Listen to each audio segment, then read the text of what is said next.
Bismillahirrahmanirrahim. Alhamdulillahi Rabbil Alamin. Wassalatu wassalamu ala ashrafil anbiya'i wal mursalin wa ala alihi wa sahbihi ajmain.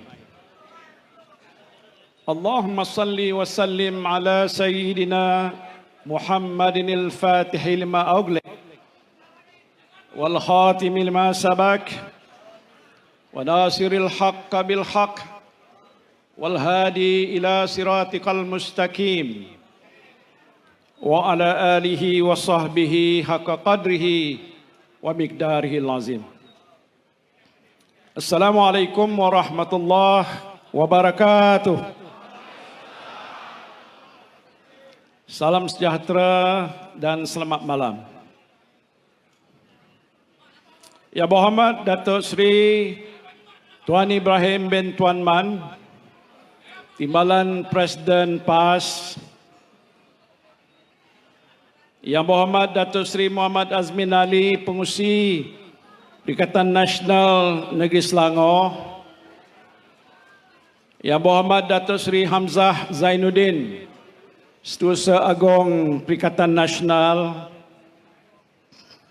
Yang berhormat Dato' Abdul Rashid bin Ashari, Ketua Badan Pimpinan Bersatu Negeri Selangor. Yang berhormat Dato' Dr. Ahmad Yunus Khairi, Pesuruh Jaya PAS Negeri Selangor. Yang dihormati Saudara Henry Teo Kian Hong, Pengurusi Gerakan Selangor. Ahli-ahli yang berhormat, pimpinan-pimpinan badan-badan bukan kerajaan yang saya lihat ramai hadir pada malam ini. Terima kasih. Ahlan wa sahlan wa marhaba. Saudara-saudari yang saya hormati sekalian, apa khabar semua?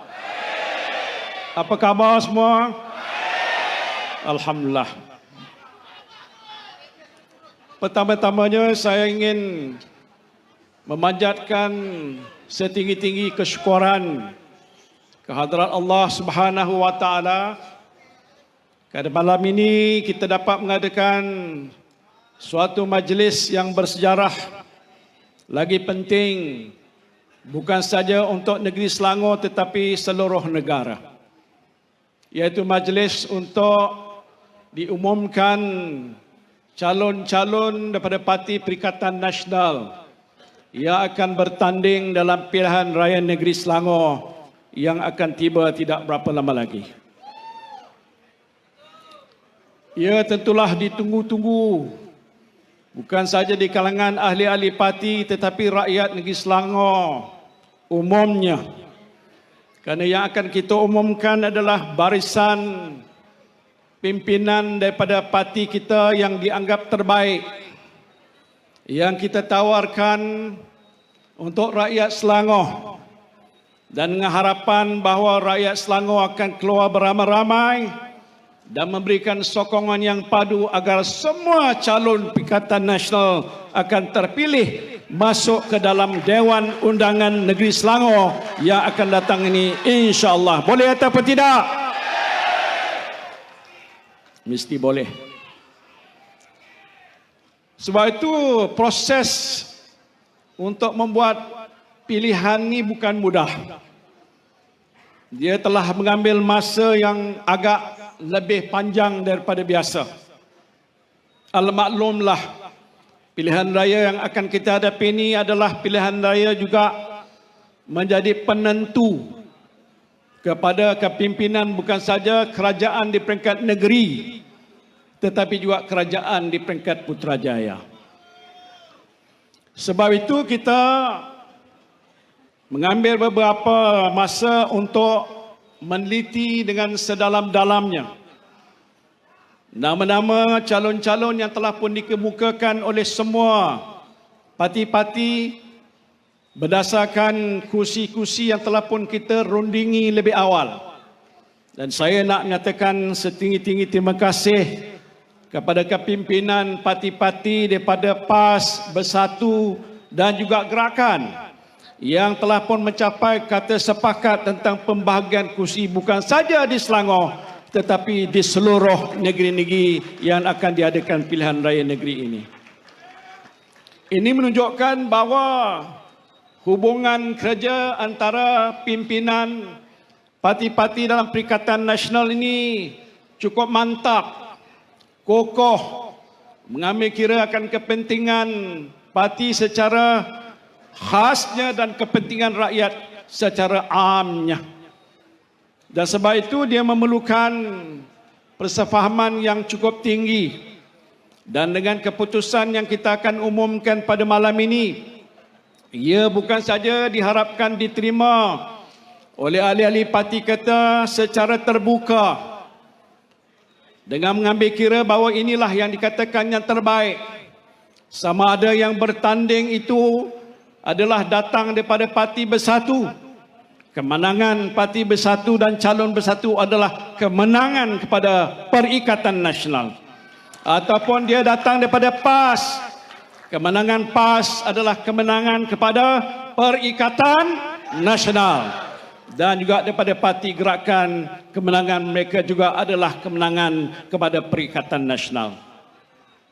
Sebab itu menjadi satu tanggungjawab dan kewajipan setiap ahli-ahli parti terutamanya menentukan bahawa setiap nama yang akan saya umumkan nanti mestilah diterima dengan sebaik-baiknya, tanpa ada rasa prasangka, tanpa ada rasa kecewa.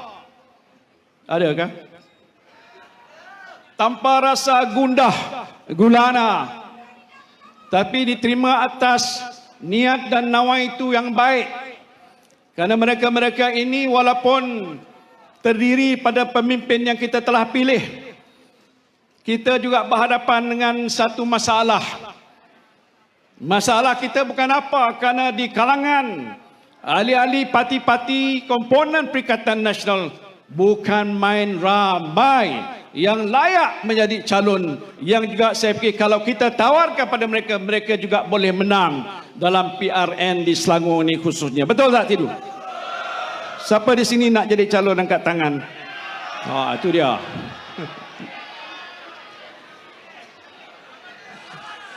Ini semuanya akan ditentukan oleh Allah Subhanahu Wa Taala bila sampai masa dan ketikanya. Bila katanya kamu akan jadi calon, kun fayakun, insyaAllah. Sebab itu ini adalah satu perkara yang pokok. Kerana kalau di kalangan pimpinan dan juga ahli-ahli parti keseluruhannya menerima keputusan yang telah dibuat oleh pucuk pimpinan parti, bukan saya seorang. Pucuk ni maknanya ramai-ramai pemimpin yang ada dalam Perikatan Nasional yang telah menghalusi latar belakang mereka, kesesuaian mereka, pengalaman mereka, penerimaan mereka daripada kalangan masyarakat dan pelbagai-bagai perkara lain. Maka sewajarnya lah kita tidak bertanya dan bersoal jawab terlalu banyak. Terima sajalah dengan niat dan nawaitu kita yang baik. Boleh ataupun tidak? Saudara sekalian, dalam kita membariskan mereka-mereka ini nanti dan akan diumumkan sebentar lagi, kita mengambil kira tentang perkara yang paling induk, iaitu masalah yang kita nak hadapi ialah masalah rakyat yang ada di negeri Selangor ini, tentang soal nasib mereka, tentang apa yang kita nak perjuangkan untuk mereka, bukan untuk diri kita walaupun kita wakil rakyat. Kita perjuangkan nasib mereka yang memerlukan pembelaan. Hidup mereka yang belum lagi pastinya selesa. Malahan sebahagian besar mereka berada dalam keadaan yang agak begitu daif.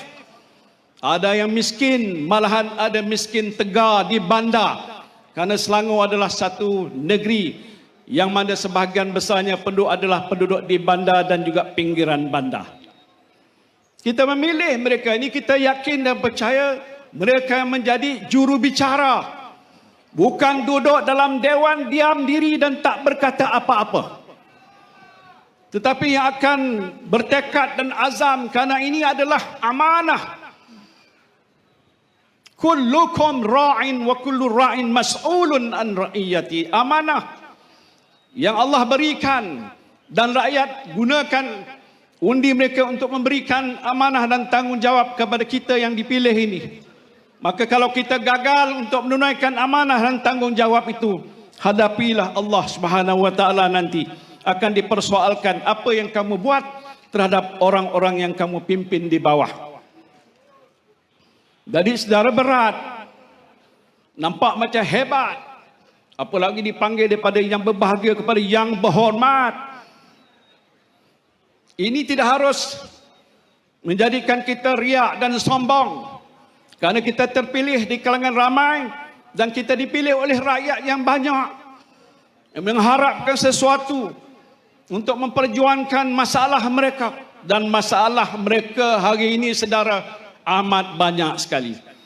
Saya boleh berbicara sampai ke subuh kalau nak diperkatakan satu persatu, dan lambat nak diumumkan nama calon kalau begitu halnya. Saya sebutkan begini ialah kerana negara kita sekarang ni macam mana. What happened to Malaysia? Bila mana PRU yang lalu, bulan 11 yang lepas, maka terbentuk sebuah kerajaan yang dinamakan Kerajaan Madani. Ya.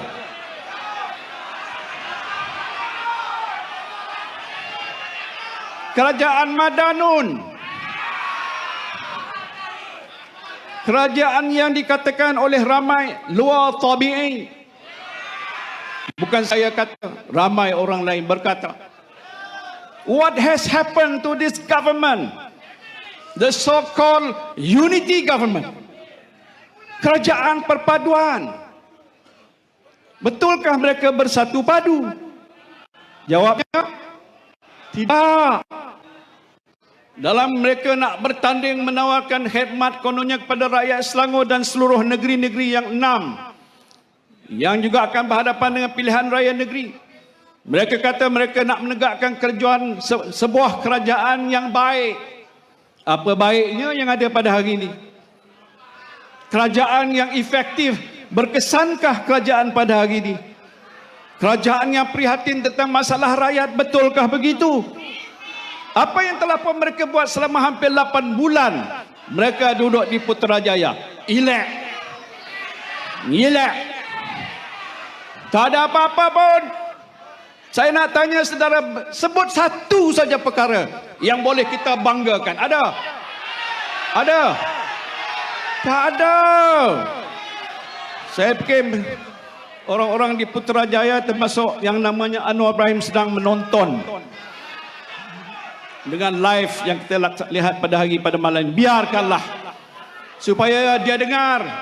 Jangan duduk di atas kursi empok di Putrajaya dan lena. Sudah lebih 7 bulan tak buat apa-apa. Rakyat menderita. Saya membaca banyak berita-berita yang tidak baik. Malahan saya turun ke bawah untuk menyaksikan sendiri isu dan permasalahan rakyat marhin biasa yang masih hari ini berhadapan dengan isu untuk mencari makan sesuap nasi untuk anak dan keluarga mereka.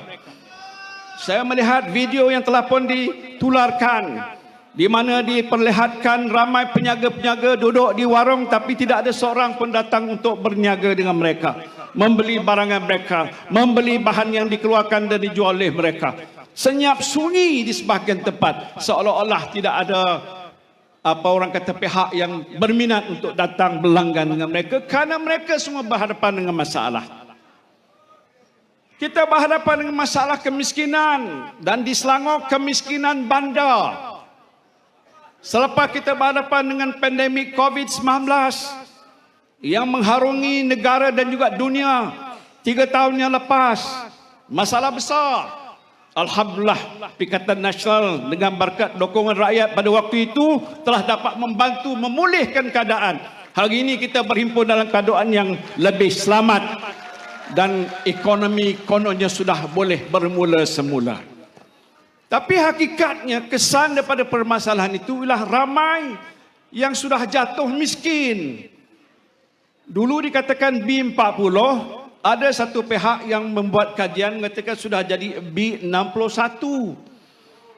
Tak tahulah kalau hari ini satu lagi kajian dibuat mungkin sudah jadi B60, 5 atau B70. Apa makna itu? Bermakna kerajaan yang ada pada hari ini tidak mengambil apa-apa langkah yang berkesan untuk membela nasib rakyat, menolong mereka yang susah, yang tidak mempunyai pendapatan, ringgit yang jatuh, bahan-bahan makanan yang makin mahal, dan pelbagai-bagai isu yang lain. Yang apa yang saya cakap ni disahkan oleh saudara-saudara semua. Betul tak? So what has this Madanon and Unity government been doing? Apakah kita sanggup nak menunggu sampai satu tempoh 4 tahun lagi? Yang itu panjang, yang menyeksakan. Ini hal penting. Saya baru baca satu berita yang mutakhir yang dikatakan oleh Perdana Menteri awak.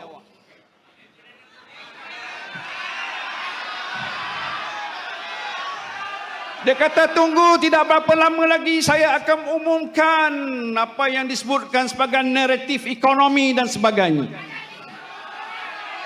Percayakah? Percayakah? Saya percaya. Percaya apa dia akan umumkan? Macam sebelum PRU dulu, dia juga sudah umumkan manifesto. Manifestonya bukan main hebat. Kalau hari ini saya menang dan jadi Perdana Menteri, besok minyak akan diturunkan harga. Itulah agak bunyinya. Yang itu turun, yang ini turun, yang itu turun sampai hari ini tak turun, yang turun hanya hujan. Apa makna? Kalau yang sudah tersurat dan ditulis dalam manifesto dalam bentuk hitam putih, dan tunggulah tak sebentar lagi, mungkin di Selangor ini juga pihak yang ada di sana pun akan keluarkan, "Here, this is my manifesto." Great. Tapi apa yang telah berlaku yang lepas, sampailah ni tidak apa satu pun yang telah diusahakan untuk menunjukkan apa yang telah pun dijanjikan itu sudah mula ditunaikan. Ramai orang kata bahawa kerajaan ini pembohong. Betul? A liar. Tuan Mahathir kata pathological liar. Ada orang yang panggil dia kata serial liar. Bermakna bohong tak henti-henti. Apa hukum bagi orang Islam kalau dia berbohong? Apa hukum? Sehingga kalau dia buka mulut kecil sikit tak penuh, besar. Apa bau mulut dia? Busuk. Kerana dia berbohong. Saya tuan-tuan biasa tak cakap macam ini dalam majlis-majlis. Tapi dalam keadaan yang saya lihat dan saya tahu apa perasaan rakyat jelata, saya tak boleh tahan. Saya tak boleh tahan melihat situasi sebegini. Nak kata bodoh pun macam bodoh. Rupa macam cerdik tapi tak kerti buat apa-apa. So this is among the problem. Saya boleh cakap panjang, saya tak mau cakap panjang. Ini baru mukadimah 10 minit. Tapi saya nak bicarakan ini untuk memperingatkan pada rakyat di negeri Selangor. Saudara akan berkata, Tan Sri ini pilihan raya negeri. Apa ada kena-mena dengan pusat? Hei, ada kena-mena dengan pusat. Yang kita akan lawan dan tentang ini pihak mereka itu ada kaitannya dengan kerajaan persekutuan kerajaan Madanon. Kerajaan negeri pun Madanon. Sebab itu jangan sekali-kali kita memangkah dan menyokong kepada calon-calon daripada PHBN. Apa hukum kalau sokong?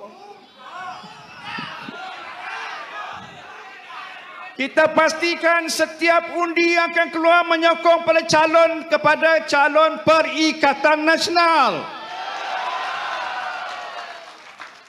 Karena itu ialah satu tujuan yang penting yang kita nak tunjukkan pada rakyat Selangor bahawa kita mampu. Kalau dalam zaman kritikal, berhadapan dengan krisis COVID-19, memang tak ada satu buku dan kitab rujukan untuk melihat cara bagaimana kita boleh bantu menyelesaikan masalah itu. Tapi Alhamdulillah, kita ambil satu langkah yang cepat. Tak tunggu 8 bulan. Lepas kerajaan terbentuk 1 bulan Mac 2020, 18 bulan Mac kita buat keputusan lockdown. Anwar Ibrahim kata, saya bapa lockdown. Saya tak nak mencarut. Bayangkan kalau kita tak melaksanakan lockdown itu sebagaimana yang dilakukan oleh banyak negara-negara lain, kita tak mungkin dapat duduk di sini dalam keadaan seperti mana yang kita saksikan tadi. Betul tak? Tak apalah, saya tak nak membicarakan soal isu COVID. Saya nak membicarakan soal kepentingan kerajaan bertindak pantas dan cepat untuk menguruskan krisis. Negara kita masih berada dalam keadaan krisis, a state of crisis, political crisis, economic crisis, dan pelbagai lagi masalah-masalah lain yang masih melanda negara kita. Sebab itu tindakan yang akan diambil dan kita janji terbentuknya kerajaan negeri Selangor di bawah Perikatan Nasional. InsyaAllah siapa saja yang bakal memimpin kerajaan negeri, tak siapa pun saya nak sebut pada malam ini, maka menteri besar itu, ahli exco kerajaan itu mesti bertindak secepat mungkin mewujudkan Majlis Tindakan Ekonomi dan Pemulihan Ekonomi Negeri Selangor. Boleh tak? Mengambil langkah-langkah segera untuk melihat masalah rakyat yang berhadapan dengan kemiskinan tegar untuk menyelesaikan masalah mereka. Boleh tak? Mencari jalan untuk membantu menyediakan peluang-peluang pekerjaan yang perlu disediakan yang lebih banyak. Boleh tak? Saudara kata boleh, tapi saudara tak duduk dalam kabinet ataupun dalam exco kerajaan ini. Persoalannya ialah kita perlu bertindak cepat dan kita nak janjikan pada rakyat, selain daripada manifesto yang kita akan lancarkan dalam tempoh yang terdekat ini, bahawa tindakan yang kerajaan Perikatan Nasional insya-Allah terbentuk nanti ialah tindakan yang berkesan, sikap beramanah, bertanggungjawab, jangan rasuah, berintegriti, berpegang pada prinsip-prinsip yang diamalkan dan berpadukan pada Islam, supaya kita tidak terpesong jauh daripada apa yang kita lakukan berdasar kepada apa yang dituntut oleh agama kita. Ini penting bagi kita. Dan kita tidak akan menepikan mana-mana kumpulan dalam masyarakat kita, walaupun kumpulan minoriti. We are not discriminating against any. Termasuk kumpulan minoriti India. Siapa orang India sini? Angkat tangan. Ada. Ataupun mana-mana kumpulan minoriti orang asli ada. Maknanya, prinsipnya ialah tidak ada sesuatu pun di kalangan rakyat Selangor yang akan tersisih daripada arus pembangunan negeri Selangor ini. Ini jaminan kita, insya-Allah kita akan tunaikan. Jadi saudara, saya rayu pada seluruh pengundi-pengundi yang ada di negeri Selangor, baik dia Melayu, Cina ataupun dia keluar beramai-ramai. Kalau tak ada kenderaan disediakan kerana kita tak cukup duit, saudara boleh jalan kaki pergi ke pusat pengundi pukul 8 pagi. Boleh tak? Dan kalau masuk ke pusat nak membuang undi, tahu tak cara nak mengundi? Nanti akan dia bagikan satu kertas undi. Tak payah tengok nama saya ke siapa, memang tak ada kat situ. Tengok Perikatan Nasional dan pangkah di sebelah kanan Perikatan Nasional dan tentukan undi itu akan diberikan pada calon Perikatan Nasional. Boleh tidak? Saya nak beritahu sedikit fatwa saya. Kalau 90% orang Melayu keluar mengundi di Selangor, kita menang. Kita menang. Tapi saya nak sebutkan tidak bermakna undi orang Cina dan India tidak penting. But the key, voters yang ada di Selangor sebahagian besar juga adalah orang Melayu. Orang Cina dan India pun ada di situ. Apa yang saya maksudkan, kalau orang Melayu berduyun-duyun keluar awal-awal pagi selepas menunaikan solat subuh dan bermandi secara yang diperlukan, bersiap sedia pukul 7 pagi bersolek kalau perlu, Lepas tu kalau ada kenderaan angkut tak kira siapa bawa naik pergi ke tempat pembuangan undi ataupun naik kereta sendiri. Pasal di Selangor ramai yang sudah ada kenderaan sendiri, pergilah. Tunaikan tanggungjawab. Ini adalah satu yang amat penting. Kerana kita lihat dalam PRU yang lepas, bila mana dia ada pilihan raya umum, masih terdapat kurang daripada 30% orang Melayu tidak mengundi. Mungkin mereka yakin kita menang. Tapi 3% adalah jumlah undi yang besar. Kalau hanya 5% dari 30% keluar mengundi, kita dapat menang mungkin 3-4 kursi lagi. Jadi ini penting. Dan saya nak minta semua jentera pekerja yang ada untuk membantu kita turun ke bawah, bertemu dengan pengundi, kirim salam pada mereka, tanya khabar mereka, peringatkan pada mereka tugas dan tanggungjawab pada 12 hari bulan Ogos ialah untuk mengundi kepada calon Perikatan